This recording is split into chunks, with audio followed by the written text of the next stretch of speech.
जयसिंगपूर नगर परिषद सार्वत्रिक निवडणूक 2025 प्रभाग क्रमांक 2 मध्ये अपक्ष उमेदवार अनिल शहाजी देशमुख यांची प्रचारात दमदार मुसंडी।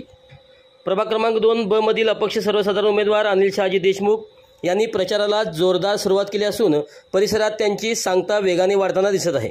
घरदार संपर्क, प्रत्येक मतदारापर्यंत पोहोचण्याचा निर्धार आणि विकासाभिमुख आश्वासनामुळे जनतेत सकारात्मक वातावरण निर्माण झाले आहे। स्थानिकांच्या अडचणी जाणून घेत त्या सोडवण्यासाठी त्यांनी दिलेला पुढाकार आणि स्वच्छ प्रतिमेतील त्यांची ओळख यामुळे मतदारांमध्ये त्यांच्याबद्दल उत्सुकता आणि विश्वास वाढत आहे। प्रभागातील नागरिकांकडून मिळणारा प्रतिसाद पाहता देशमुख यांच्या प्रचारातील ही मुसंडी आगामी निवडणुकीत निर्णायक ठरू शकते असे चित्र उभे राहत आहे।